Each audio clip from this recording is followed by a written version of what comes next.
Assalamualaikum warahmatullahi wabarakatuh. Bismillahirrahmanirrahim. Alhamdulillah wassalatu wassalamu ala Rasulillah Sayyidina Muhammad ibn Abdullah wa ala alihi wa sahbihi wa mawala wa la hawla wa la quwwata illa billahil aliyyil azim. Amma ba'du. Fa ya ayyuhan nas usikum wa nafsi bi taqwallah faqad fazal muttaqun. Wa 'alaika idza aradta syura' fi amrin muhimmin kas-safari wa taswij wa nahwihima bi musyawaratin min man tafaqqa bi ma'rifatihi wa diyanatihi min ikhwanika thumma idza sadafta isyaratahu ma fi nafsi fa 'alaika bi salati rak'ataini min ghairil fardhati bi niyatil istikharati wad'u ba'dahuma bid-du'a'il al-masyhur. Qala alaihi salatu wassalam ma khaba man istakhara wa la nadima man istasyara. Tentang istikharah.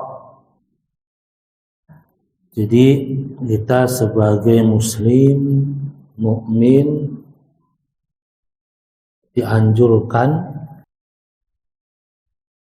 untuk dalam segala hal urusan kita minta petunjuk pada Allah Subhanahu wa ta'ala dengan istikharah.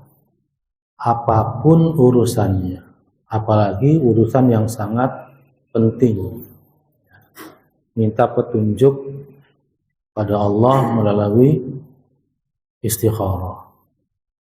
Bahkan setiap perbuatan kita hendaknya minta petunjuk kepada Allah Subhanahu wa ta'ala. Maka Rasulullah pun ajarkan di antara salah satu bentuk kita selalu minta pertolongan Allah adalah dengan mengerjakan segala sesuatu dengan memulai dengan baca Bismillahirrahmanirrahim.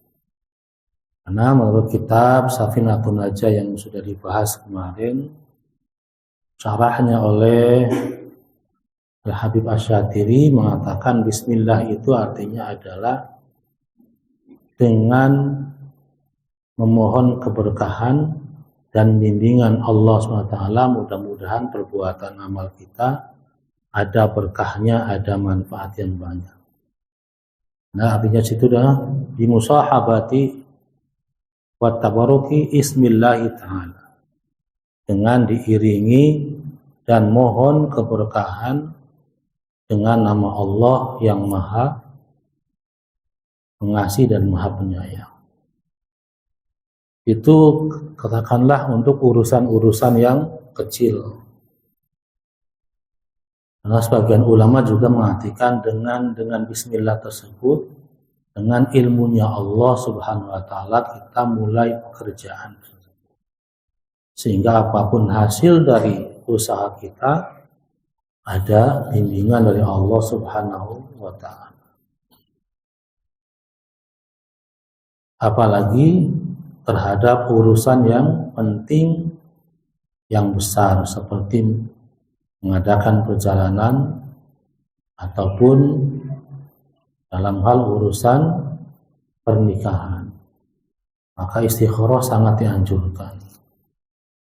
Kemudian istikharah tersebut adalah kita minta diberikan petunjuk terhadap pilihan kita.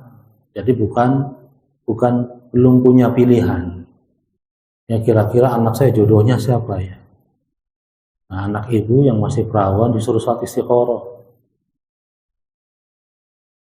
Belum punya pilihan disuruh istikharah. Sama kayak orang datang ke kita nanya tapi belum punya pilihan. Sudah ada yang datang,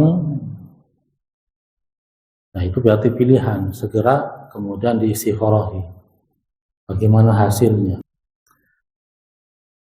Berarti istikharah adalah merupakan usaha kita untuk minta pertolongan Allah terhadap pilihan kita. Pilihan kita itu baik atau tidak.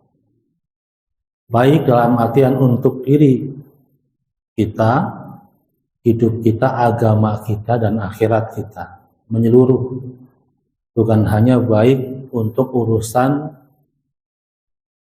hidup di dunia saja. Wa 'alaika idza nazarta lillahi nadran min salatin aw sadaqatin aw ghairi dzalika minal muqarrabati bil mubadarati bil wafa'i bihi. Wa 'alaika, dan hendaknya jika kita idza nazarta lillahi, jika kita bernazar untuk Allah Subhanahu wa taala, nazran, satu nazar, min sholatin, baik itu nazar untuk salat, atau shadaqatin atau shadaqah, atau ghairu dzalika minal muqarrabati, atau selain itu dari perbuatan-perbuatan yang mendekatkan diri kepada Allah, maka bil mubadarati bil wafa, segera tunaikan nazar tersebut. Ya. Segera tunaikan nazar tersebut jika yang kita nazarkan berhasil. Ya. Nazar pengen sholat sunnah 200 rakaat sehari, jika hajatnya terlaksana, maka ketika hajat terlaksana segera tunaikan sholat nazar tersebut. Atau nazar untuk sedekah, atau nazar yang lain dari hal-hal perbuatan-perbuatan yang mendekatkan diri kepada Allah Subhanahu wa ta'ala, maka segera tunaikan. Wala tata'awwad al-iktsar minan nadri fa inna syaitan rubbama aghraka bidzalika liwafi'aka fil ikhlali. Dan jangan membiasakan memperbanyak nazar, karena sesungguhnya syaitan itu kemungkinan melalaikan kamu untuk melaksanakan nazar tersebut. Jangan memperbanyak alasan untuk menunda-nunda nazar yang telah kita ucapkan. Ketika cita-cita hajat kita terlaksana, maka segera tunaikan. Ditakutkan nanti syaitan itu melalaikan nazar kita.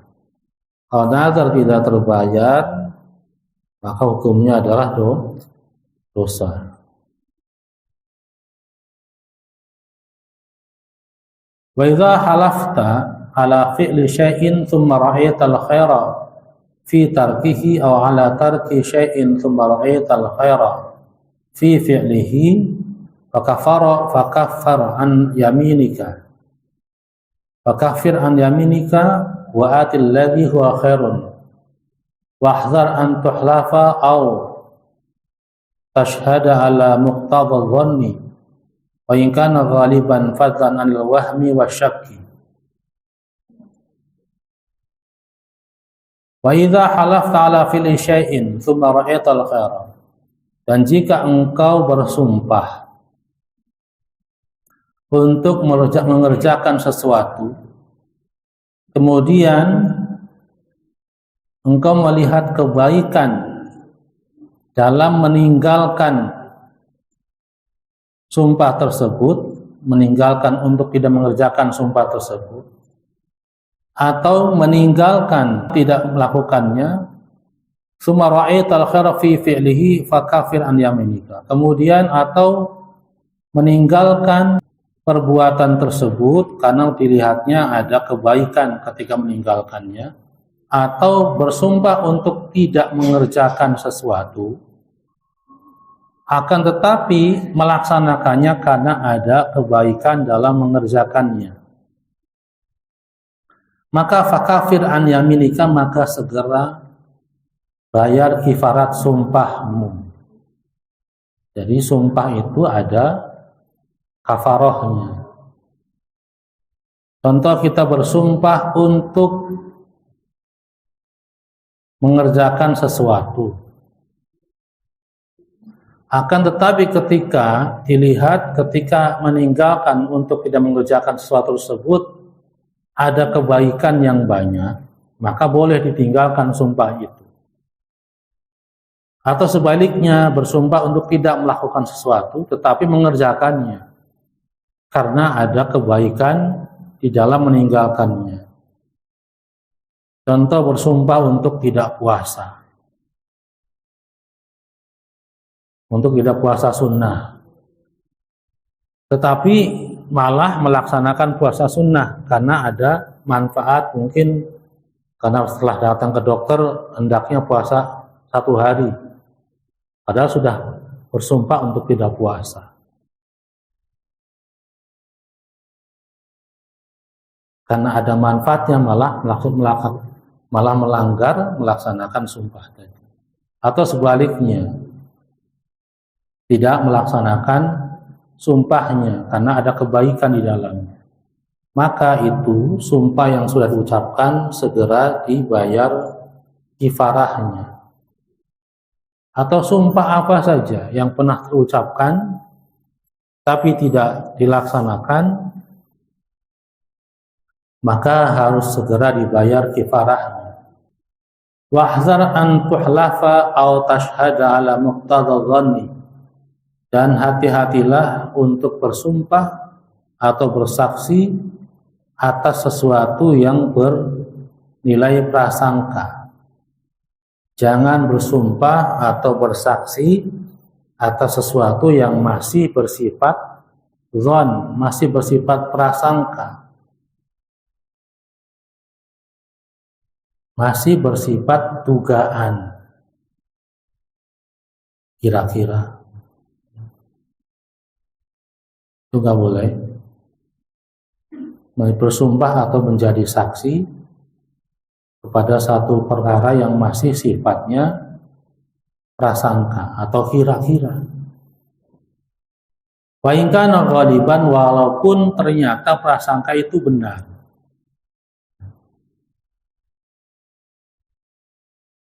Walaupun benar. Fadlan anil wahmi wasyaki. Apalagi masih termasuk dalam kaitan orang prasangka saja dan masih ada keraguan-keraguannya. Wa idza akhadta mala muslimin biyaminika fal wajib 'alaika rudda ma akhadtahu wa takfir yaminika wa kafaratiha it'amu asyratu masakin likulli miskinin muddun aw kiswatuhum aw tahru qabatin. Dan jika engkau mengambil harta seorang muslim dengan berdasarkan sumpahmu, maka wajib atasmu mengembalikan apa yang kamu ambil dari harta orang muslim dengan sumpahmu, wa takfiri yaminika, dan segera bayar kifarat sumpah. Bersumpah agar bisa mendapatkan harta orang Islam yang lain.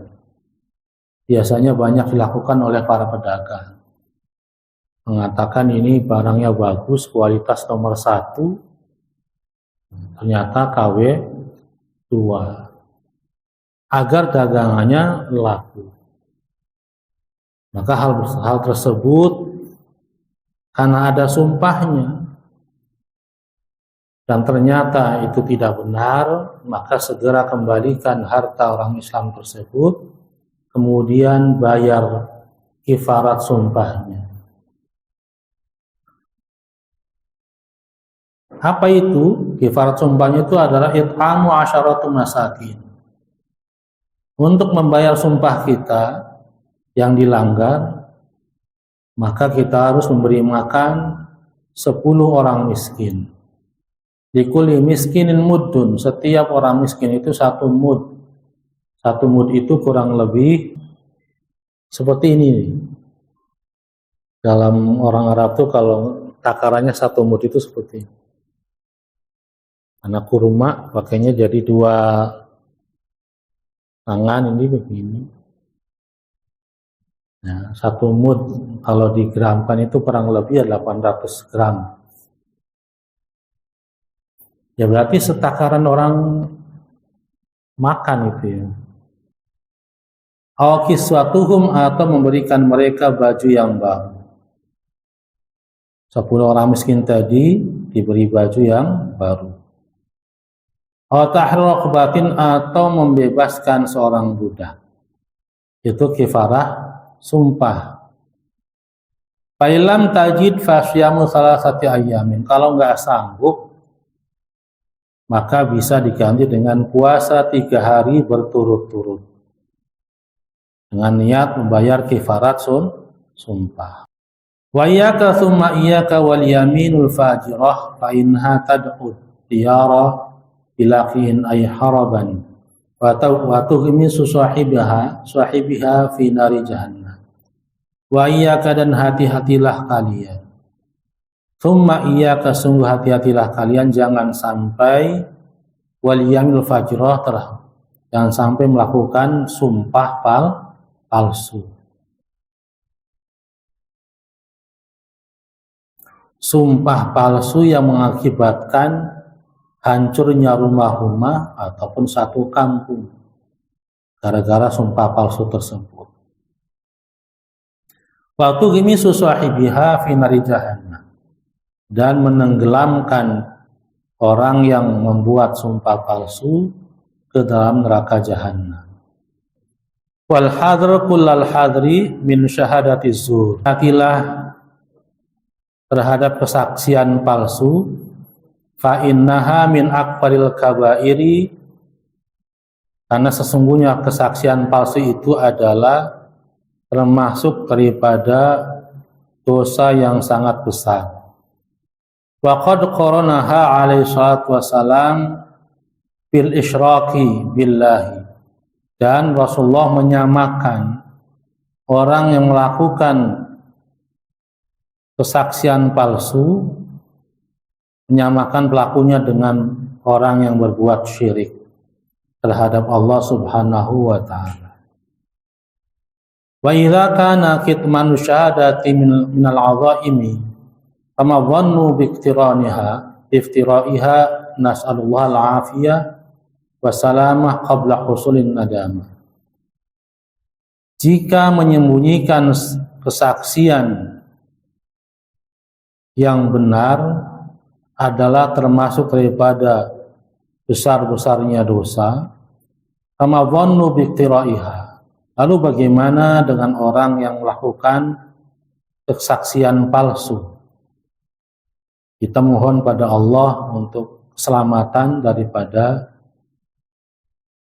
hal tersebut sebelum sampai kepada penyesalan. Termasuk daripada dosa besar adalah memberikan kesaksian palsu. Biasanya kesaksian palsu itu ada hal yang lain di belakangnya. Maka sungguh di sini termasuk daripada dosa besar jika orang memberikan kesaksian palsu. Bahkan Rasulullah SAW sendiri menyamakannya sama dengan perbuatan syirik pada Allah Subhanahu wa ta'ala. Apalagi menyembunyikan kesaksian. Dia tahu bahwasanya kejadiannya seperti itu, tapi ketika di persidangan ditanya, saya nggak tahu. Atau sebaliknya, memberikan kesaksian palsu padahal tidak melihat, tapi karena amplopnya besar maka mengatakan saya melihat dengan mata kepala saya sendiri.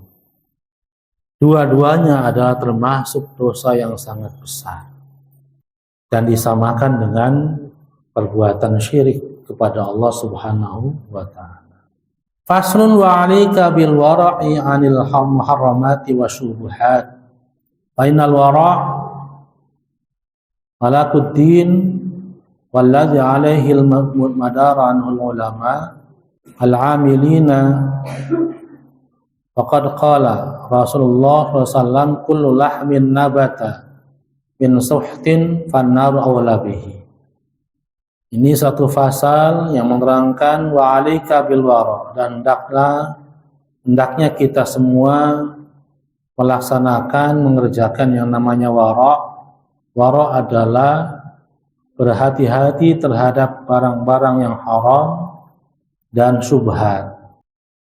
Wara adalah merupakan sikap kita berhati-hati terhadap segala sesuatu yang haram ataupun syubhat. Fainal wara malakuddin, karena sungguhnya wara itu menunjukkan orang tersebut memiliki agama yang sempurna. Walladhi alaihi al-madar indal ulama il-amilin, dan itu menjadi amalan para ulama yang salih. Wara itu hati-hati. Ulama yang wara, yang benar-benar wara, itu luar biasa, akan muncul baginya karomah. Ada satu kisah nih, lagi pulang, izin pulang ke rumah, kemudian teman-teman yang lain itu otomatis ketika dapat jatah makan, maka jatah makan santri yang pulang itu kan nggak kemakan, dimakanlah sama temennya tadi. Itu termasuk apa? Subhat, karena makan bukan miliknya walaupun orangnya nggak ada. Gara-gara makan subhat tadi, si santri yang hafal Quran tadinya hafal 5 juz, setelah nyetor ke gurunya hilang 1 juz. Gara-gara 1 buah tempe yang dimakan subhat. Mungkin kalau nasi mah kan sangku ya. Kan 1 kamar 1 sangku, kemudian nasi mah banyak. Cuman kalau lauk itu dijatah. 1 kamar ada 5 orang, maka tempenya 5 orang, 5 tempe atau 5 ikan. Maka di sini dianjurkan kita untuk bersikap wara, yaitu hati-hati terhadap hal-hal yang haram dan syubhat tadi. Karena wara adalah merupakan bentuk daripada kesempurnaan agama. Dan itu menjadi amalan para ulama yang mengamalkan ilmunya. Wa qad qala Rasulullah sallallahu alaihi wasallam kullu lahmin nabata min suhtin fannaru awla bihi. Rasulullah SAW bersabda, setiap daging yang tumbuh dari hal-hal haram atau yang syubhat, fannaru awla bihi, maka neraka itu lebih utama baginya. Wa qala alaihi salatu wasalam, man ittaqa asyubuhat faqad istabra'a lidinihi wa 'irdihi wa man waqa'a fi syubhat waqa'a fil haram. Kemudian sabda Nabi SAW yang lain, siapa yang berhati-hati terhadap syubhat, terhadap hal-hal yang syubhat, faqad istabra'a lidinihi, maka sungguh telah menyelamatkan agamanya, wa 'irdihi, dan menyelamatkan kemuliaannya. Wa man waqa'a fi syubhat waqa'a fil haram, dan siapa orang yang jatuh ke dalam urusan yang syubhat, memakan hal-hal yang syubhat, waqa'a fil haram, maka dia telah jatuh kepada urusan yang haram. Lalu bagaimana ketika sudah memakan hal yang syubhat? Maka cari pemilik syubhatnya untuk dihalalkan. Seperti makan tempe jatah orang lain yang sudah pulang. Ketika hadir dan minta halalnya. Kemarin saya makan jatah tempe kamu 1. Mohon dihalalkan. Tetapi ya sebagaimana Gus Baha jelaskan, Salah satu yang dianggap paling halal adalah paling halal, sehalalnya halal, ketika turun hujan kita menganggap langsung. Karena sekarang semua lini mengandung korupsi, mengandung syubhat. Bagaimana teman ceritakan dari pertambangan sampai pabrik-pabrik kecil juga. Kalau dia pengen punya jalan bisnisnya lancar, dia harus bayar setor berapa. Minta izin setor bayar berapa. Katakan kalau pajak mungkin bisa, tapi kalau untuk melincinkan surat supaya pabriknya legal, dia harus bayar sekian ke. Dan itu termasuk daripada kalau tidak ada undang-undangnya, maka termasuk dalam bab ar-rashi wal murtashi, suap. Maka hukumnya suap haram. Hampir semua lini semuanya ada. Uang pelicin bahasanya Pak ya. Bagaimana coba? Bikin madrasah supaya cepat dapat izin operasional, di bawahnya ada amplopnya lagi. Nah segitu madrasah. Maka benar nggak ada yang lain. Maka banyak sekali syubhat yang ada. Wa'alam anna alladhi yatanawalul haram wa syubuhat khilla an yuwafiqa li fi'lil amali salih. Wa in wafaqa lahu zahiran fala budda an yu'rada lahu minal afatil batinah ma yufsiduhu alaihi kal ujbi war riya. Wa ala kulli halin falladhi yaqulul haram amaluhu mardudun alaihi li'anna Allah thayyibun la yaqbalu illa thayyiban. Dan ketahuilah bahwasanya orang yang memakan yang haram dan yang syubhat itu sedikit sekali Allah berikan taufik untuk melakukan perbuatan yang saleh. Walaupun dia bisa melaksanakan perbuatan amal saleh, setelah lahir dia bisa. Fala budda an yurada lahu minal afatil batinah, pasti akan dihancurkan dengan datangnya penyakit-penyakit batin. Ringkasnya, orang yang memakan haram maka amalannya tertolak oleh Allah SWT, karena Allah adalah zat yang baik, tidak menerima kecuali yang baik. Wa bayanu dzalika, dan keterangan itu adalah kesimpulannya, anal amal la yatasawwaru fi'liha illa bi harakatil jawarih. Perbuatan itu tidak akan terlaksana kecuali dengan bergeraknya semua anggota badan. Wa harakatul jawarih la tusta'u illa bil quwwatil muktasabah minal hidah. Dan pergerakan anggota badan itu tidak bisa dimunculkan kecuali dengan adanya kekuatan yang bersumber dari makanan. Fa in kana al-ghada khabithan kanatil quwwah wal harakatil mutawallidah minhu khabithatun. Jika makanannya buruk, makanannya haram, maka kekuatan yang muncul dan energi yang muncul untuk bergerak itu dilahirkan, hanya melahirkan gerakan dan energi yang buruk pula. Wallahu a'lam bishawab. Mari kita akhiri dengan bersama membaca bagi majelis. Subhanakallahumma bihamdika asyhadu an la ilaha illa anta astaghfiruka wa atubu ilaik. Assalamualaikum warahmatullahi wabarakatuh.